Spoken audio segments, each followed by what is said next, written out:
Semakin lama, firman Tuhan makin tersebar dan makin banyak didengar orang. Setelah menyelesaikan tugas pelayanan mereka di Yerusalem, Barnabas dan Saulus akan kembali ke Antiokhia. Mereka mengajak juga Yohanes Markus, keponakan Barnabas, anak dari Maria, yang rumahnya sering dijadikan tempat berkumpul jemaat di Yerusalem. Yohanes Markus diajak untuk membantu pelayanan Barnabas dan Paulus. Maka mereka bersama-sama pergi ke Antiokhia. Pada waktu itu, dalam jemaat di Antiokhia, ada beberapa nabi dan pengajar, yaitu Barnabas, Simeon yang disebut Niger, Lukius orang Kirene, Menahem yang diasuh bersama dengan raja wilayah Herodes, dan Saulus. Pada suatu hari, ketika para nabi dan pengajar itu sedang beribadah kepada Tuhan dan berpuasa, berkatalah Roh Kudus, "Khususkanlah Barnabas dan Saulus bagiku untuk tugas yang telah kutentukan bagi mereka." Tugas yang dimaksud oleh Tuhan adalah perjalanan misi, yaitu perjalanan ke berbagai tempat untuk mengabarkan Injil dan membangun jemaat. Maka berpuasa dan berdoalah mereka. Setelah jemaat Antiokhia meletakkan tangan ke atas Barnabas dan Paulus, jemaat Antiokhia melepas Barnabas dan Saulus pergi untuk memulai perjalanan mereka.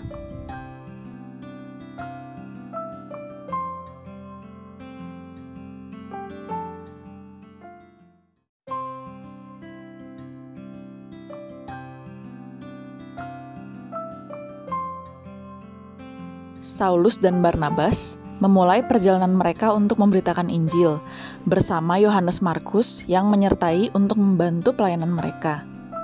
Dengan pimpinan Roh Kudus, Barnabas dan Saulus berangkat ke kota pelabuhan Seleukia, dan dari situ mereka berlayar ke Pulau Siprus. Sejak di perjalanan ini, di mana Saulus mulai fokus memberitakan Injil keluar daerah Yahudi, nama Saulus yang merupakan nama bahasa Yahudi mulai digantikan sebutannya dengan nama Paulus, yang merupakan nama berbahasa Yunani Romawi. Paulus, Barnabas, dan Yohanes Markus pun sampai di kota Salamis di Pulau Siprus. Mereka mulai memberitakan firman Allah di dalam rumah-rumah ibadat orang Yahudi di sana. Setelah itu, Paulus, Barnabas, dan Yohanes Markus mengelilingi seluruh Pulau Siprus sampai ke kota Pafos. Di Pafos tinggal seorang Yahudi bernama Baryesus, atau disebut juga Elimas dalam bahasa Yunani. Elimas adalah seorang tukang sihir dan nabi palsu. Elimas berteman dengan gubernur Pulau Siprus yang bernama Sergius Paulus. Sergius Paulus adalah seorang yang cerdas. Gubernur Sergius Paulus ingin mendengar firman Allah yang ia tahu disebarkan oleh Barnabas dan Paulus. Maka Sergius Paulus memanggil Barnabas dan Paulus ke rumahnya untuk mendengarkan mereka. Akan tetapi, Elimas tukang sihir itu menghalang-halangi Barnabas dan Paulus. Elimas juga berusaha membelokkan gubernur Sergius Paulus dari imannya. Tetapi Paulus yang penuh dengan Roh Kudus menatap Elimas dan berkata, "Hai anak iblis, engkau penuh dengan rupa-rupa tipu muslihat dan kejahatan. Engkau musuh segala kebenaran. Apakah engkau tidak mau berhenti membelokkan jalan Tuhan yang lurus itu? Sekarang lihatlah, tangan Tuhan datang menimpa engkau dan engkau menjadi buta. Beberapa hari lamanya, engkau tidak akan dapat melihat matahari." Dan seketika itu juga, Elimas merasa diliputi kabut yang gelap. Dan sambil meraba-raba, Elimas harus mencari orang untuk menuntun dia berjalan. Melihat apa yang telah terjadi pada Elimas, Gubernur Sergius Paulus menjadi percaya kepada Yesus, dan ia takjub oleh ajaran Tuhan.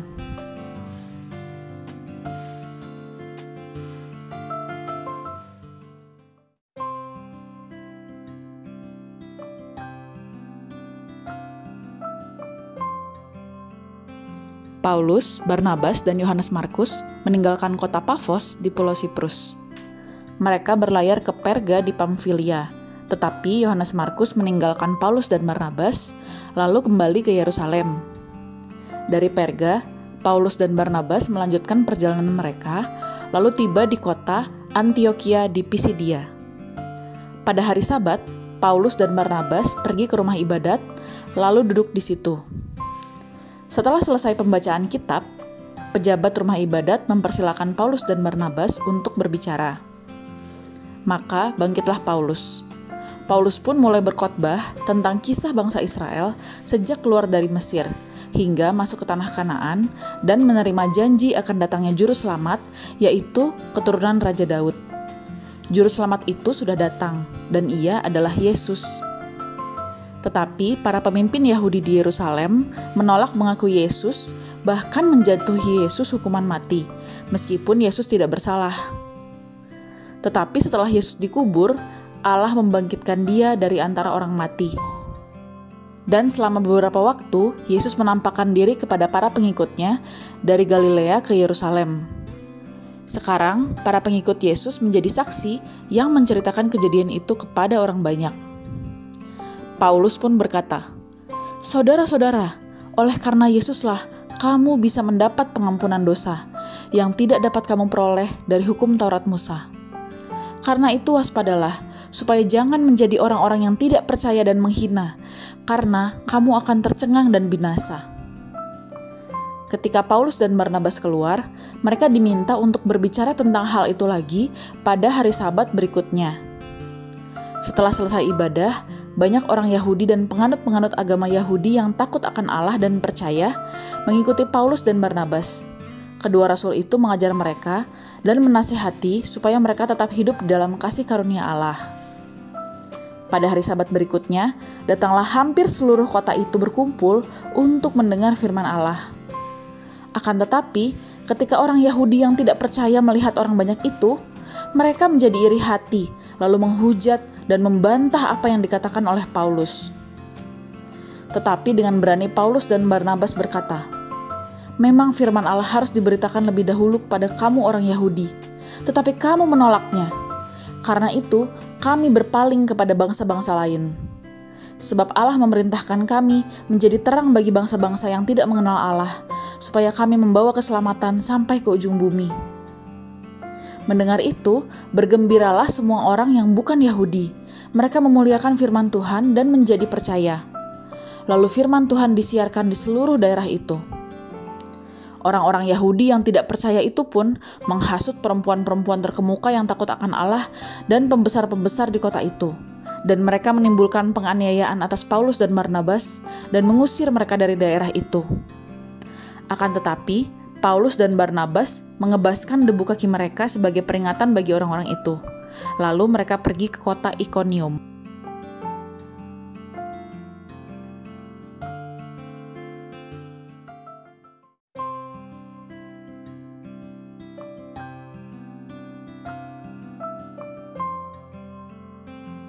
Meskipun Paulus dan Barnabas diusir dari Antiokhia di Pisidia, di kota itu sudah banyak murid-murid yang percaya kepada Yesus, yang hidup penuh sukacita dan Roh Kudus.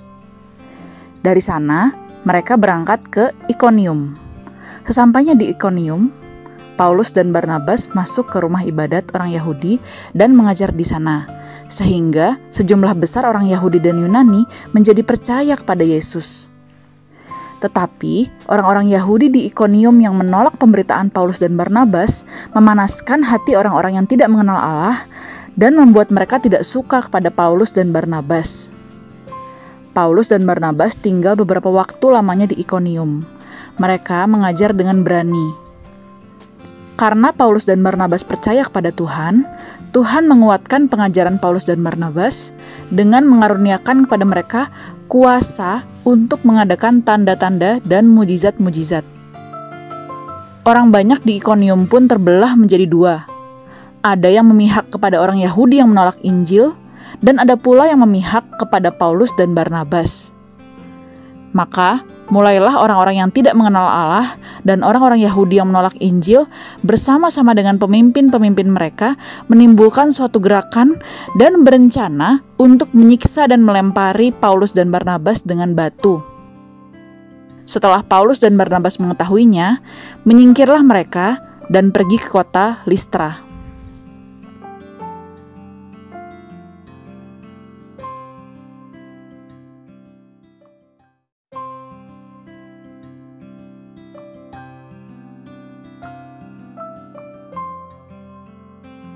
Untuk menghindari rencana jahat dari orang-orang Yahudi yang tidak percaya di Ikonium, Paulus dan Barnabas pergi ke kota selanjutnya, yaitu Listra. Di Listra, Paulus dan Barnabas juga memberitakan Injil.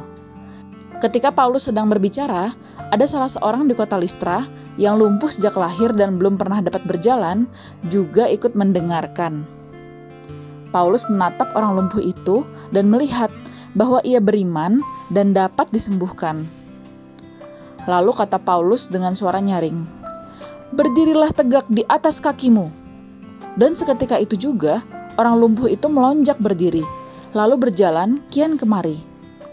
Melihat apa yang telah diperbuat Paulus, penduduk kota Listra berseru, "Dewa-dewa telah turun ke tengah-tengah kita dalam rupa manusia." Penduduk kota Listra menyangka Barnabas adalah dewa Zeus dan Paulus adalah dewa Hermes. Maka datanglah imam dewa Zeus yang kuilnya terletak di luar kota, membawa lembu-lembu jantan dan karangan-karangan bunga ke pintu gerbang kota.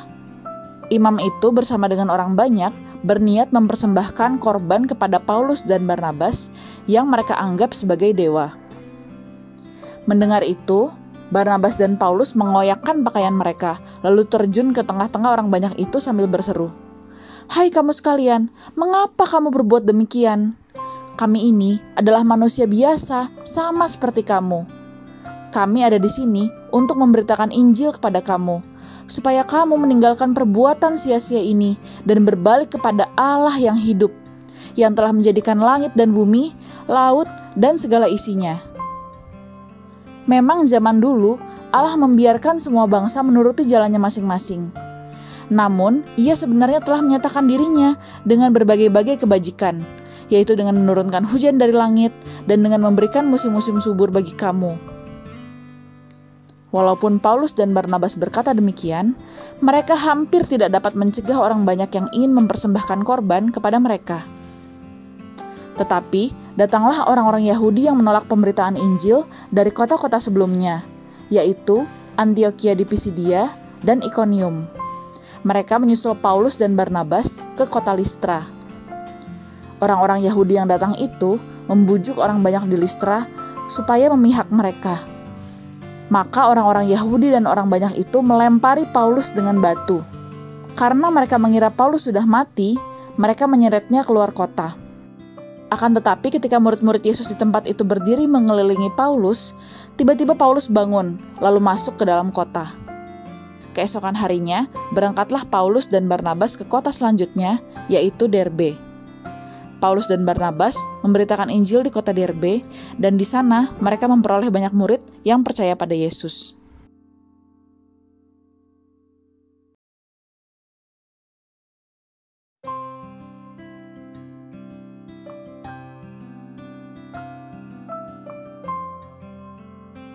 Setelah Paulus dan Barnabas memberitakan Injil di kota Derbe, Paulus dan Barnabas kembali ke kota-kota yang mereka kunjungi sebelumnya, yaitu Listra, Ikonium, dan Antiokhia di Pisidia. Di kota-kota itu, Paulus dan Barnabas menguatkan hati murid-murid yang baru percaya. Paulus dan Barnabas menasihati murid-murid supaya mereka bertekun di dalam iman. Paulus dan Barnabas juga mengingatkan bahwa untuk masuk ke dalam kerajaan Allah, murid-murid Yesus harus mengalami banyak sengsara. Di tiap-tiap jemaat, Paulus dan Barnabas menetapkan penatua-penatua untuk tetap memimpin jemaat setelah Paulus dan Barnabas melanjutkan perjalanan ke kota lain. Mereka berdoa, berpuasa, dan menyerahkan penatua-penatua itu kepada Tuhan. Lalu, Paulus dan Barnabas melanjutkan perjalanan mereka dan memberitakan Injil di kota Perga di Pamfilia. Kemudian Paulus dan Barnabas pergi ke pantai Atalia dan berlayar kembali ke Antiokhia di Syria, kepada jemaat yang awalnya menyerahkan Paulus dan Barnabas untuk diutus melakukan perjalanan misi.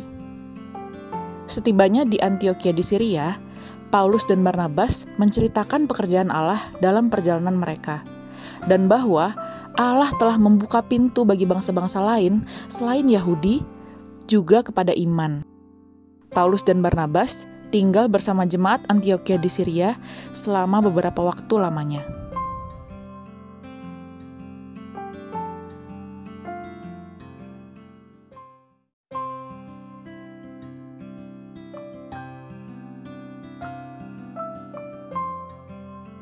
Pemberitaan Injil yang semakin luas menyebabkan orang-orang yang percaya Yesus tidak hanya berasal dari bangsa Yahudi saja, tetapi juga dari bangsa-bangsa lain. Suatu kali, beberapa jemaat dari latar belakang Yahudi datang dari Yudea ke Antiokhia dan mengajarkan kepada murid-murid Yesus yang ada di situ. Jika kamu tidak disunat menurut hukum Taurat yang diwariskan oleh Musa, kamu tidak dapat diselamatkan. Hal ini mereka lakukan karena kebanyakan jemaat gereja di Antiokhia bukan berasal dari bangsa Yahudi. Tetapi, Paulus dan Barnabas yang memimpin gereja di Antiokhia dengan keras membantah ajaran mereka itu. Meskipun Paulus dan Barnabas adalah orang Yahudi, mereka yakin bahwa orang diselamatkan bukan karena melakukan hukum Taurat, tetapi karena iman dalam Yesus Kristus. Akhirnya diputuskan supaya Paulus dan Barnabas serta beberapa orang dari jemaat di Antiokhia pergi kepada rasul-rasul dan penatua-penatua di Yerusalem untuk membicarakan soal itu. Setibanya di Yerusalem, mereka disambut oleh jemaat dan oleh rasul-rasul dan penatua-penatua. Tetapi beberapa orang percaya yang sebelumnya dari golongan orang Farisi datang dan berkata, orang-orang bukan Yahudi yang menjadi murid Yesus juga harus disunat dan diwajibkan untuk menuruti hukum Musa. Maka bersidanglah rasul-rasul dan penatua-penatua untuk membicarakan soal itu. Sesudah beberapa waktu lamanya berdiskusi, berdirilah Petrus dan berkata kepada mereka, "Hai saudara-saudara, kamu tahu bahwa Allah telah memilih aku untuk memberitakan Injil sehingga banyak bangsa-bangsa lain menjadi percaya. Dan Allah telah menyatakan kehendaknya untuk menerima mereka. Allah mengaruniakan Roh Kudus juga kepada mereka, dan tidak ada perbedaan antara kita dengan mereka setelah Allah menyucikan hati mereka oleh iman. Jadi, mengapa kamu mau meletakkan beban berat untuk murid-murid itu? Sebaliknya, kita harusnya percaya bahwa oleh kasih karunia Tuhan Yesus Kristus, kita akan beroleh keselamatan juga sama seperti mereka." Maka diamlah seluruh umat itu. Lalu mereka mendengarkan Paulus dan Barnabas menceritakan segala tanda dan mujizat yang dilakukan Allah dengan perantaraan mereka di tengah bangsa-bangsa lain. Setelah Paulus dan Barnabas selesai berbicara, berkatalah Yakobus, "Hai saudara-saudara, Simon telah menceritakan bahwa sejak semula Allah menunjukkan rahmat-Nya kepada bangsa-bangsa lain melalui suatu umat pilihan yang akan memuliakan nama-Nya. Hal itu sesuai dengan ucapan-ucapan para nabi seperti yang tertulis, bahwa Allah akan memulihkan pondok Daud sehingga semua bangsa lain bisa mencari Allah. Karena itu aku berpendapat bahwa kita sebagai bangsa Yahudi tidak boleh menimbulkan kesulitan bagi bangsa-bangsa lain yang ingin berbalik kepada Allah. Tetapi kita harus menulis surat kepada mereka supaya mereka menjaga kekudusan hidup, seperti menjauhkan diri dari makanan yang untuk berhala-berhala, dari percabulan, dari daging binatang yang mati dicekik, dan dari darah." Setelah seluruh sidang setuju, maka dipilih utusan dari Yerusalem yang akan ke Antiokhia bersama Paulus dan Barnabas, yaitu Yudas Barsabas dan Silas. Mereka membawa surat berisi hasil pembicaraan dalam sidang itu. Maka Yudas dan Silas berangkat ke Antiokhia. Di situ mereka memanggil seluruh jemaat berkumpul, lalu menyerahkan surat itu pada mereka. Setelah membaca surat itu, jemaat Antiokhia bersukacita karena isinya yang menghiburkan mereka. Yudas dan Silas, yang adalah juga nabi, menasihati dan menguatkan saudara-saudara di Antiokhia beberapa waktu lamanya. Setelah itu, Yudas kembali ke Yerusalem, tetapi Silas memutuskan untuk tetap di Antiokhia.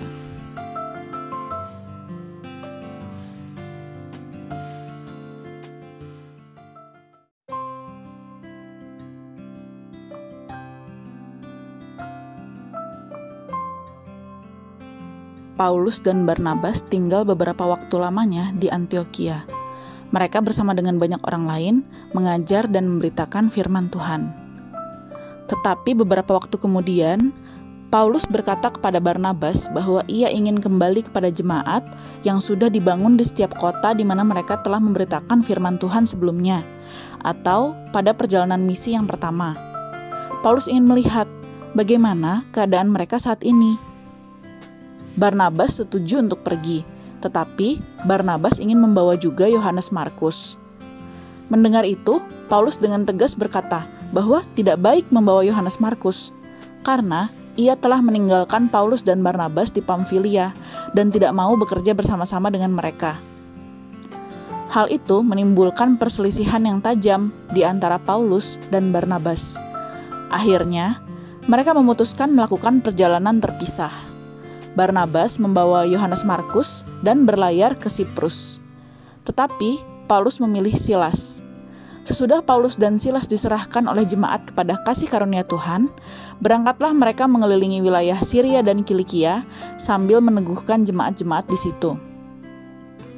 Dalam perjalanan keliling dari kota ke kota, Paulus dan Silas menyampaikan juga keputusan sidang para rasul dan para penatua di Yerusalem, yaitu bahwa jemaat tidak harus mengikuti peraturan Yahudi seperti disunat, tetapi mereka harus menjaga kekudusan hidup. Demikianlah jemaat-jemaat yang banyak bukan dari orang Yahudi jadi diteguhkan dalam iman, dan makin lama makin bertambah besar jumlahnya. Paulus dan Silas datang juga ke Derbe dan ke Listra. Di situ ada seorang murid bernama Timotius. Ibunya yang bernama Eunike adalah seorang Yahudi dan telah menjadi percaya. Sedangkan ayah Timotius adalah seorang Yunani. Timotius ini dikenal baik oleh jemaat di Listra dan di Ikonium. Paulus ingin mengajak Timotius dalam perjalanannya.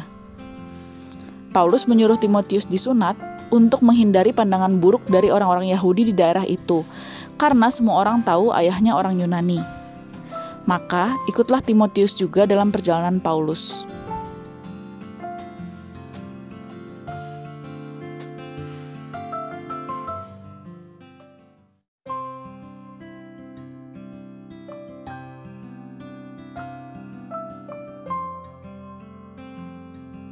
Paulus, Silas, dan Timotius melintasi daerah Frigia dan Galatia karena Roh Kudus mencegah mereka untuk memberitakan Injil di Asia.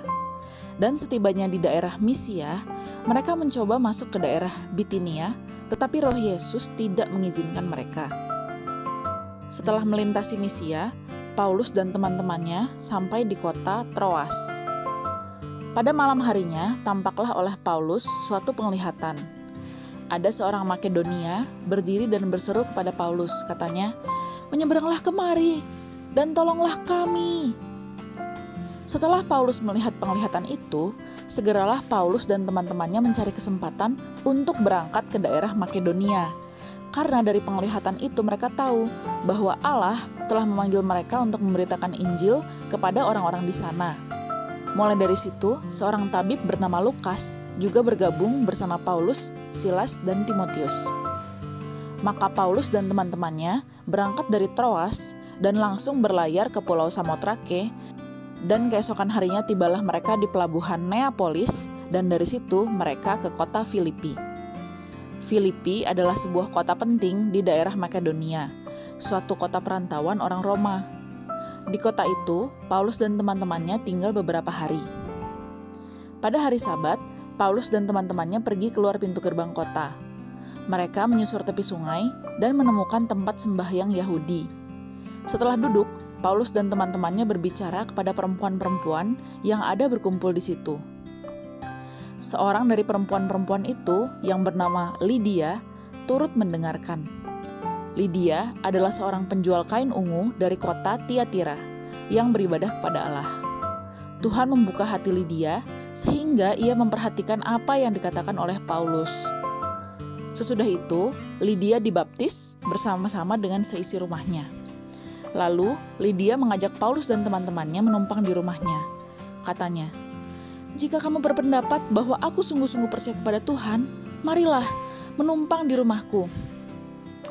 Lydia mendesak Paulus dan teman-temannya sampai akhirnya mereka menerimanya.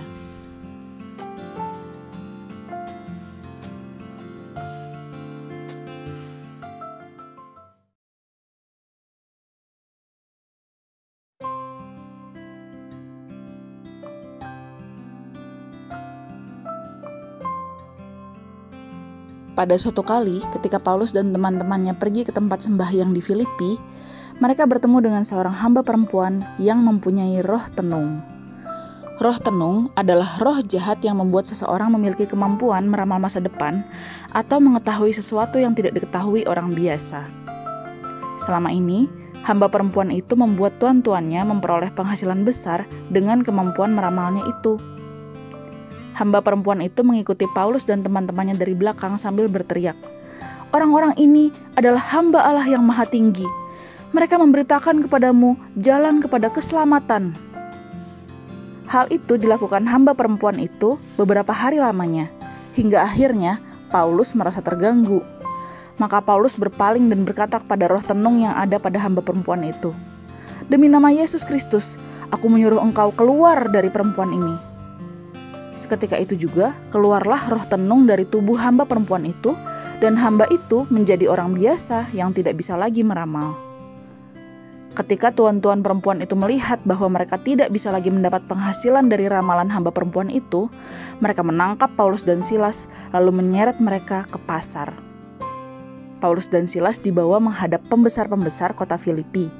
Lalu berkatalah tuan-tuan perempuan itu, "Orang-orang ini mengacau kota kita ini karena mereka orang Yahudi. Mereka mengajarkan adat istiadat yang kita sebagai orang Roma tidak boleh menurutinya." Banyak orang jadi ikut-ikutan bersaksi menyalahkan Paulus dan Silas. Maka pembesar-pembesar kota Filipi menyuruh mengoyakkan pakaian dari tubuh Paulus dan Silas dan mencambuk mereka. Setelah Paulus dan Silas berkali-kali dicambuk, mereka dilemparkan ke dalam penjara. Kepala penjara diperintahkan untuk menjaga Paulus dan Silas dengan sungguh-sungguh. Maka kepala penjara memasukkan Paulus dan Silas ke ruang penjara yang paling tengah dan membelenggu kaki mereka dalam pasungan yang kuat. Tetapi kira-kira tengah malam, Paulus dan Silas berdoa dan menyanyikan puji-pujian kepada Allah, dan tahanan lain di penjara mendengar mereka. Tiba-tiba terjadilah gempa bumi yang hebat sehingga sendi-sendi penjara itu goyah, dan seketika itu juga terbukalah semua pintu dan terlepaslah belenggu para tahanan. Ketika kepala penjara itu bangun dari tidurnya dan melihat pintu-pintu penjara terbuka, ia menghunus pedangnya hendak membunuh diri, karena ia menyangka bahwa para tahanan telah melarikan diri dan ia akan menerima hukuman mati karena tidak bertugas dengan baik. Tetapi Paulus berseru dengan suara nyaring, "Jangan celakakan dirimu, sebab kami semuanya masih ada di sini." Kepala penjara itu berlari masuk dan dengan gemetar tersungkur di depan Paulus dan Silas. Kepala penjara mengantar Paulus dan Silas keluar sambil berkata, "Tuan, apakah yang harus aku perbuat supaya aku selamat?" Jawab Paulus dan Silas, "Percayalah kepada Tuhan Yesus Kristus dan engkau akan selamat, engkau dan seisi rumahmu." Maka Paulus dan Silas memberitakan firman Tuhan kepada kepala penjara dan semua orang yang ada di rumahnya. Setelah itu, kepala penjara membawa Paulus dan Silas dan membasuh luka-luka mereka. Saat itu juga, kepala penjara dan keluarganya memberi diri mereka dibaptis. Kepala penjara sangat bergembira karena ia dan seisi rumahnya telah menjadi percaya kepada Allah. Setelah hari siang, pembesar-pembesar kota Filipi mengirim pesan melalui pejabat kota untuk melepaskan Paulus dan Silas. Tetapi Paulus berkata kepada pejabat kota yang menyampaikan pesan itu, "Tanpa diadili, kami sebagai warga negara Roma telah dicambuk di depan umum dan dipenjara. Sekarang, para pembesar kota mau mengeluarkan kami dengan diam-diam? Tidak mungkin demikian. Biarlah para pembesar kota yang datang ke sini dan membawa kami keluar." Perkataan Paulus pun disampaikan kepada para pembesar kota.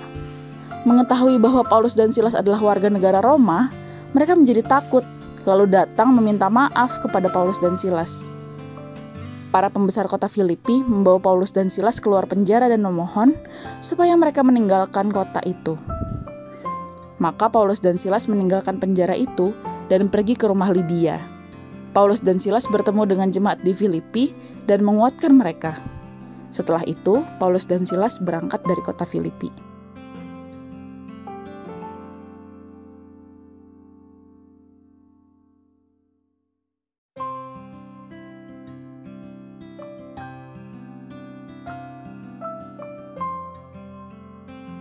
Dari Filipi, Paulus dan Silas berjalan melalui Amfipolis dan Apolonia, lalu tiba di Tesalonika. Di Tesalonika, ada sebuah rumah ibadat orang Yahudi. Seperti kebiasaan Paulus di kota-kota lain, Paulus pun masuk ke rumah ibadat Yahudi itu. Selama 3 hari Sabat berturut-turut, Paulus membahas bagian-bagian dari kitab suci dan nubuat para nabi yang menunjukkan bahwa Mesias harus menderita dan bangkit dari antara orang mati. Paulus pun berkata, "Yesus yang sudah kuceritakan padamu, dialah Mesias." Beberapa dari orang Yahudi di Tesalonika menjadi yakin dan menggabungkan diri dengan Paulus dan Silas, bersama sejumlah besar orang Yunani yang takut akan Allah dan banyak perempuan terkemuka. Tetapi banyak juga orang Yahudi menjadi iri hati, dan dengan dibantu oleh beberapa penjahat dari pasar, mereka mengadakan keributan dan mengacau kota itu. Di Tesalonika, Paulus dan Silas menumpang di rumah seorang bernama Yason. Rumah Yason pun diserbu supaya Paulus dan Silas dibawa kepada sidang rakyat. Tetapi ketika rombongan orang-orang Yahudi yang tidak percaya ini tidak menemukan Paulus dan Silas di rumah Yason, mereka menyeret Yason dan beberapa jemaat ke hadapan pembesar-pembesar kota sambil menuduh, "Orang-orang yang mengacaukan seluruh dunia telah datang juga kemari, dan Yason menerima mereka menumpang di rumahnya. Mereka semua bertindak melawan ketetapan Kaisar dengan mengatakan bahwa ada seorang raja lain, yaitu Yesus." Ketika orang banyak dan pembesar-pembesar kota mendengar semuanya itu, awalnya mereka menjadi gelisah. Tetapi setelah Yason dan beberapa jemaat itu membayar uang jaminan, mereka pun dilepaskan. Pada malam itu juga, segera jemaat menyuruh Paulus dan Silas pergi. Maka, Paulus dan Silas pergi ke kota selanjutnya, yaitu Berea.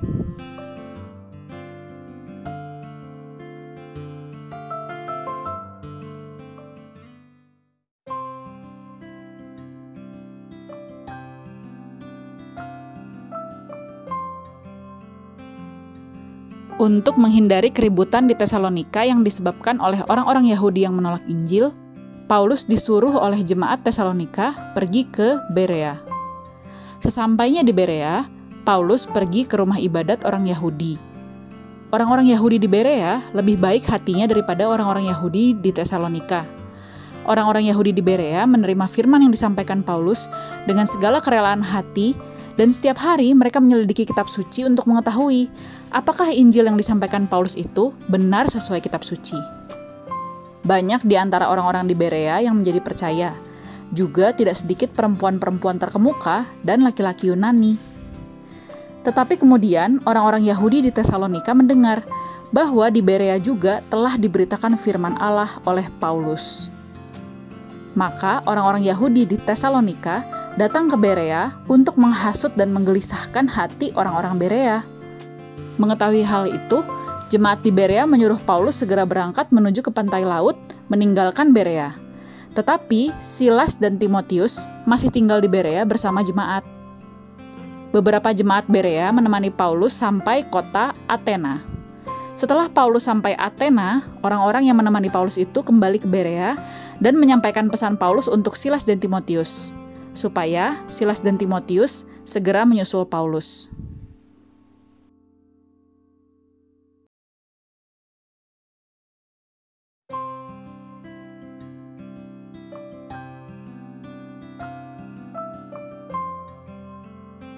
Setelah meninggalkan Berea, Paulus sampai di Athena.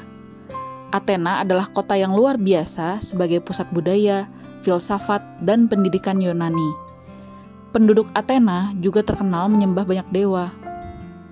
Paulus sangat sedih melihat kota Athena yang penuh dengan patung-patung berhala. Di rumah ibadat di Athena, Paulus bertukar pikiran dengan orang-orang Yahudi dan orang-orang yang takut akan Allah.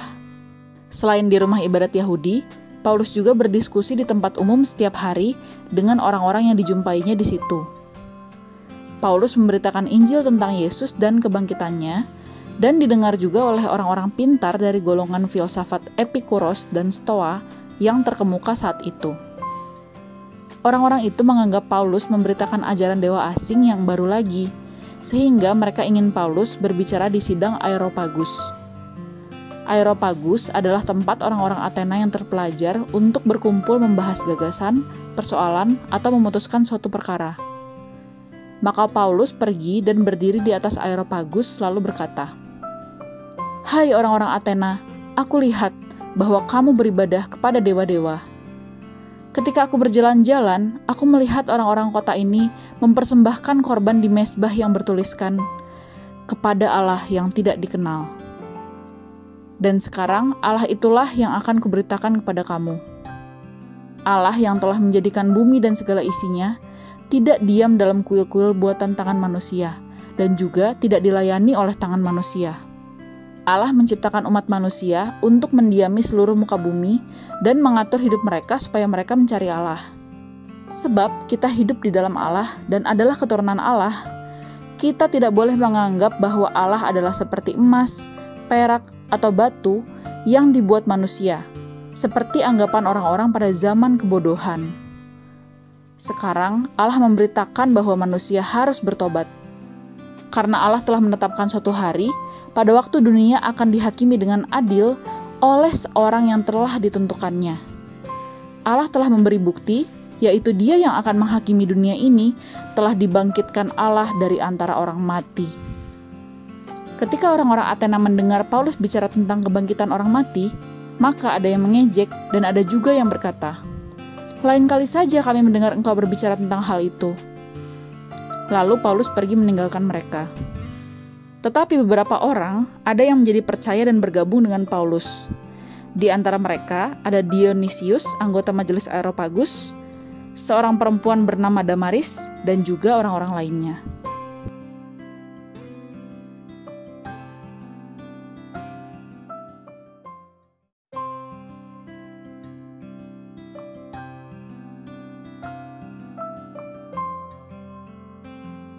Kemudian, Paulus meninggalkan Athena lalu pergi ke Korintus. Di Korintus, Paulus bertemu dengan seorang Yahudi bernama Aquila yang berasal dari Pontus. Aquila baru datang dari Italia dengan istrinya yang bernama Priscilla, karena Kaisar Claudius memerintahkan semua orang Yahudi meninggalkan Roma. Paulus tinggal di rumah Aquila dan Priscilla dan melakukan pekerjaan bersama-sama dengan mereka, yaitu sebagai tukang kemah. Dan setiap hari Sabat, Paulus berbicara di dalam rumah ibadat dan memberitakan Injil kepada orang-orang Yahudi dan orang-orang Yunani. Setelah beberapa waktu Paulus di Korintus, akhirnya Silas dan Timotius datang dari Makedonia menyusul Paulus di Korintus. Maka, Paulus dapat lebih fokus memberitakan firman. Paulus memberi kesaksian kepada orang-orang Yahudi bahwa Yesus adalah Mesias. Tetapi orang-orang Yahudi itu memusuhi Paulus dan menghujat. Maka Paulus mengebaskan debu dari pakaiannya dan berkata kepada orang-orang Yahudi itu, "Biarlah kamu yang menanggung hukuman atas kesalahanmu sendiri. Mulai dari sekarang, aku akan pergi kepada bangsa-bangsa lain." Maka keluarlah Paulus dari rumah ibadat, lalu datang ke rumah seseorang bernama Titius Justus, yang beribadah kepada Allah, dan yang rumahnya berdampingan dengan rumah ibadat. Tetapi Krispus, kepala rumah ibadat, malah menjadi percaya kepada Tuhan bersama-sama dengan seisi rumahnya. Banyak juga orang-orang Korintus lainnya yang mendengarkan pemberitaan Paulus juga menjadi percaya dan memberi diri mereka dibaptis. Pada suatu malam berfirmanlah Tuhan kepada Paulus di dalam suatu penglihatan, "Jangan takut, teruslah memberitakan firman dan jangan diam. Sebab aku menyertai engkau dan tidak ada seorang pun yang akan menjamah dan menganiaya engkau, sebab banyak umatku di kota ini." Maka tinggallah Paulus di Korintus selama 1 tahun 6 bulan, dan ia mengajarkan firman Allah di tengah-tengah mereka. Selagi Paulus tinggal dan mengajar di Korintus, orang-orang Yahudi mengangkat kepala rumah ibadat baru, yaitu Sostenes.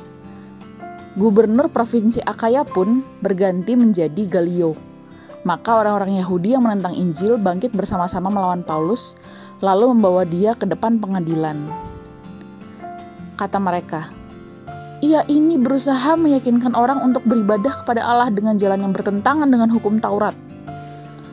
Tetapi ketika Paulus hendak mulai berbicara untuk menjawab, berkatalah Galio kepada orang-orang Yahudi itu, "Hai orang-orang Yahudi, jika sekiranya dakwaanmu mengenai pelanggaran hukum, tentu aku bisa menerima perkaramu. Tetapi kalau hal itu adalah perselisihan tentang hukum agama yang berlaku di antara kamu, maka hendaknya kamu sendiri saja yang mengurusnya. Aku tidak mau menjadi hakim atas masalah itu." Maka Galio mengusir mereka semua dari ruang pengadilan. Mengetahui usaha mereka menghukum Paulus gagal, orang-orang Yahudi itu memukuli Sostenes, kepala rumah ibadat itu, di depan pengadilan. Meskipun demikian, Galio sama sekali tidak peduli. Lalu Paulus tinggal beberapa hari lagi di Korintus. Sesudah itu Paulus berpamitan kepada jemaat Korintus. Dari Korintus, Paulus mencukur rambutnya di Kengkrea karena ia telah bernazar. Priskila dan Aquila ikut menyertai Paulus. Lalu sampailah Paulus, Priskila, dan Aquila di Efesus. Paulus meninggalkan Priskila dan Aquila di Efesus untuk membantu pelayanan jemaat Efesus. Paulus sendiri masuk ke rumah ibadat dan berbicara dengan orang-orang Yahudi. Orang-orang Efesus sebenarnya meminta agar Paulus tinggal lebih lama di situ, tetapi Paulus tidak mengabulkannya, namun ia berjanji akan datang lagi jika Allah menghendakinya. Maka Paulus berangkat dari Efesus ke Kaisarea. Dari Kaisarea, Paulus pergi ke Yerusalem dan memberi salam kepada jemaat, lalu kembali lagi ke Antiokhia di Syria. Kembalinya Paulus ke Antiokhia menandai selesainya perjalanan misi Paulus yang kedua.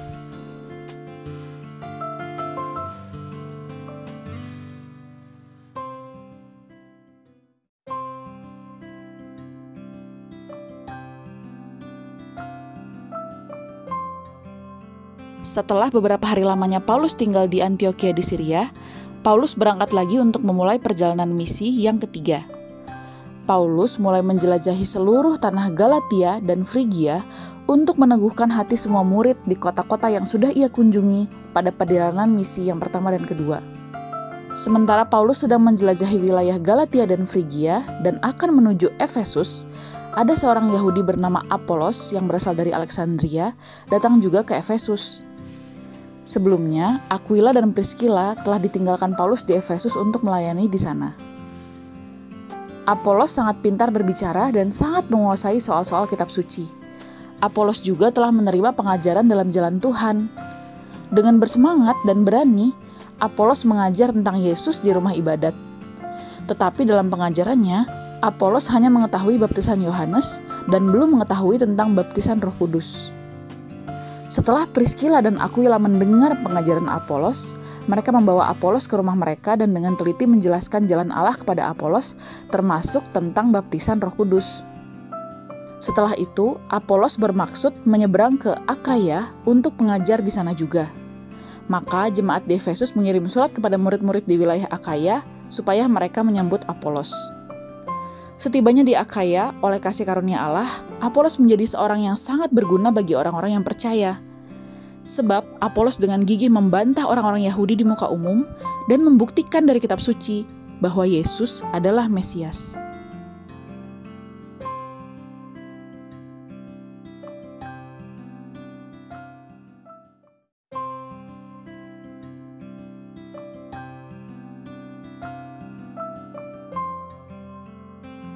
Ketika Apolos masih di Korintus, Paulus sudah menjelajah berbagai kota dan akhirnya sampai di Efesus. Di Efesus, Paulus bertemu kira-kira 12 orang murid yang sudah menjadi percaya pada Yesus. Paulus bertanya pada para murid itu, "Sudahkah kamu menerima Roh Kudus ketika kamu menjadi percaya?"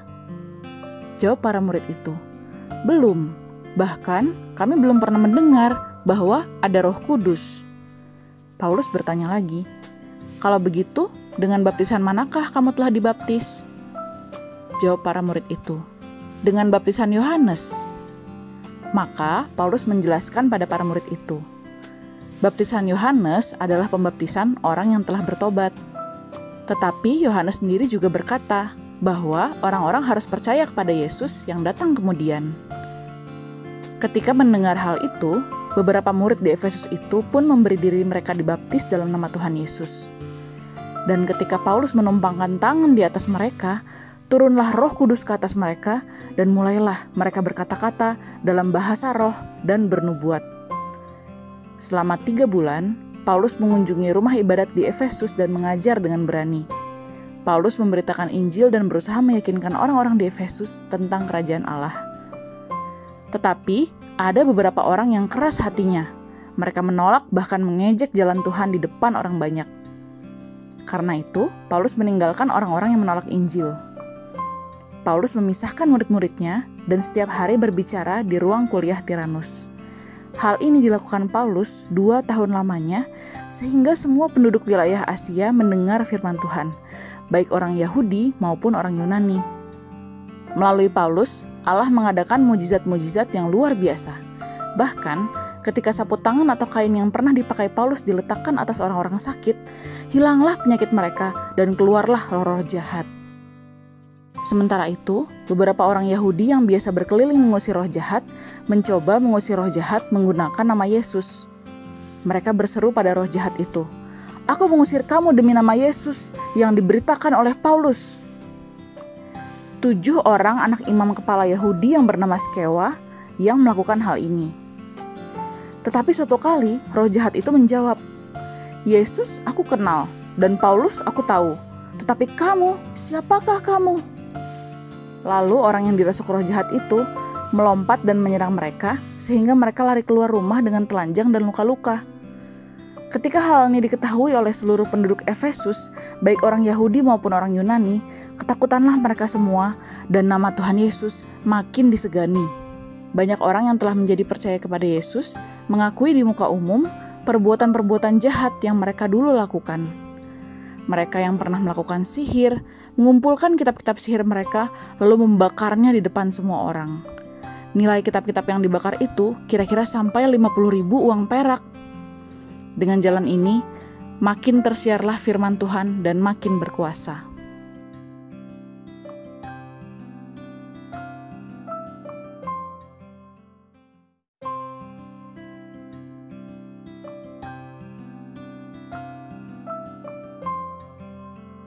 Kemudian, Paulus bermaksud pergi ke Yerusalem melalui wilayah Makedonia dan Akaya.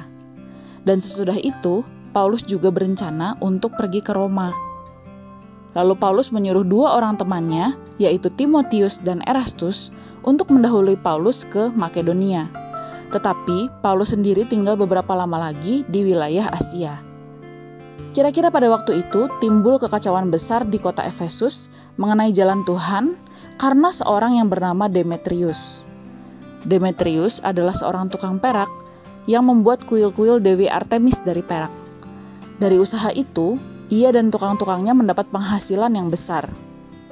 Demetrius mengumpulkan tukang-tukang dan pekerja-pekerja lain dalam perusahaan itu lalu berkata, "Saudara-saudara, kamu tahu bahwa selama ini kemakmuran kita adalah hasil perusahaan ini. Tetapi sekarang kamu sendiri melihat dan mendengar bagaimana Paulus telah menyesatkan banyak orang dengan mengatakan bahwa apa yang dibuat oleh tangan manusia bukanlah dewa. Dengan demikian, bukan saja perusahaan kita berada dalam bahaya dan dihina orang, tetapi kuil Artemis, dewi yang besar itu, yang disembah oleh seluruh wilayah Asia dan dunia yang beradab, juga berada dalam bahaya karena akan kehilangan artinya dan kebesarannya." Mendengar itu, para pekerja kuil Artemis menjadi marah dan berteriak-teriak, "Besarlah Artemis, dewi orang Efesus!" Seluruh kota menjadi kacau dan rakyat Efesus ramai-ramai membanjiri gedung kesenian. Mereka juga menyeret Gaius dan Aristarkus, orang-orang Makedonia yang merupakan teman seperjalanan Paulus.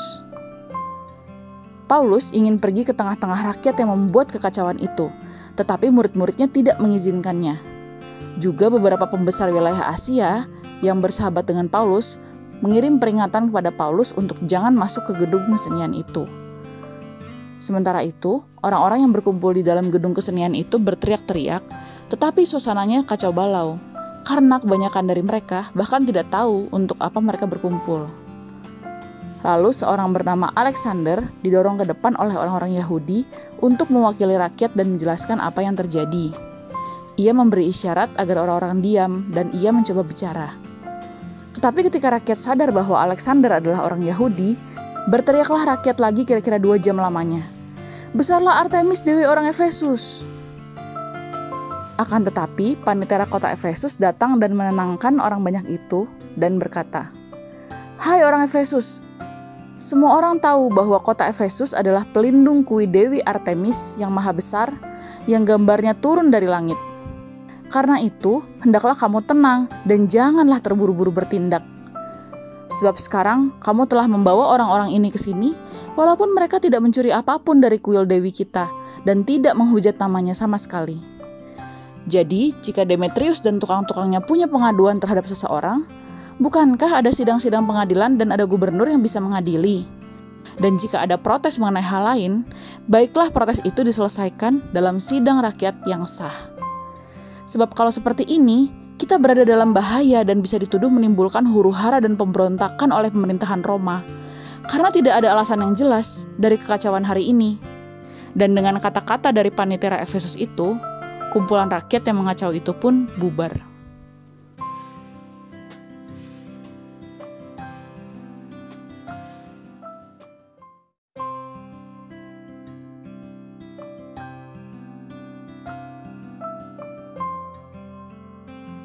Setelah keributan di Efesus reda, Paulus memanggil murid-murid di Efesus dan menguatkan hati mereka. Lalu, Paulus berpamitan kepada jemaat Efesus dan berangkat ke wilayah Makedonia. Paulus menjelajah kota-kota di Makedonia dan dengan banyak nasihat menguatkan hati saudara-saudara di situ. Lalu, tibalah Paulus di daerah Yunani. Paulus tinggal di daerah Yunani 3 bulan lamanya, paling lama di kota Korintus. Di sana, Paulus mengajar dan menguatkan jemaat Korintus dan sempat juga mengirim surat kepada jemaat di Roma yang mengatakan bahwa Paulus berencana mengunjungi jemaat Roma. Sesudah itu, Paulus berencana berlayar langsung menuju Antiokhia di Syria. Tetapi pada waktu itu, orang-orang Yahudi bermaksud membunuh Paulus, sehingga Paulus memutuskan untuk kembali lagi melalui Makedonia. Dalam perjalanannya, Paulus disertai oleh perwakilan-perwakilan gereja dari berbagai kota yang ingin bertemu jemaat di Yerusalem. Mereka adalah Sopater anak Pirus dari Berea, Aristarkus dan Sekundus dari Tesalonika, Gaius dari Derbe, Timotius, Tikhikus, dan Trofimus dari Asia. Dari Makedonia, teman-teman seperjalanan Paulus ini berangkat lebih dahulu dan menunggu di Troas. Sementara Paulus dan Lukas akan menyusul. Sesudah Hari Raya Roti Tidak Beragi, Paulus dan Lukas berlayar dari Filipi di Makedonia dan 4 hari kemudian sampai di Troas. Mereka bertemu dengan teman seperjalanan lain yang sudah tiba lebih dulu. Di Troas, Paulus dan teman-temannya tinggal 7 hari lamanya. Pada hari pertama dalam minggu itu, ada acara berkumpul untuk memecah-mecahkan roti. Paulus berbicara dengan saudara-saudara di Troas karena ia bermaksud untuk berangkat pada keesokan harinya. Pembicaraan itu berlangsung sampai tengah malam. Di ruang atas di mana jemaat berkumpul, dinyalakan banyak lampu. Seorang muda bernama Eutikus duduk di jendela. Karena Paulus amat lama berbicara, Eutikus tidak dapat menahan kantuknya. Akhirnya, Eutikus tertidur lelap dan jatuh dari tingkat 3 sampai ke bawah. Ketika ia diangkat orang, ia sudah mati. Tetapi Paulus turun ke bawah. Paulus merebahkan diri ke atas tubuh Eutikus lalu mendekapnya. Paulus berkata, "Jangan ribut, sebab ia masih hidup." Lalu Eutikus diantar ke rumahnya dan ia hidup, sehingga semua orang sangat terhibur. Setelah kembali ke ruang atas, Paulus memecah-mecahkan roti lalu makan. Setelah makan, Paulus berbicara sampai fajar menyingsing, lalu ia berangkat dari Troas. Paulus mengambil jalan darat ke Asos, sementara teman-temannya sudah berangkat duluan dengan kapal dan bertemu lagi dengan Paulus. Dari Asos, Paulus dan teman-temannya berlayar bersama ke Metilene. Hari berikutnya, Paulus dan teman-temannya berlayar menuju Pulau Kios, lalu hari berikutnya melalui Pulau Samos, dan hari berikutnya mereka sampai di Miletus.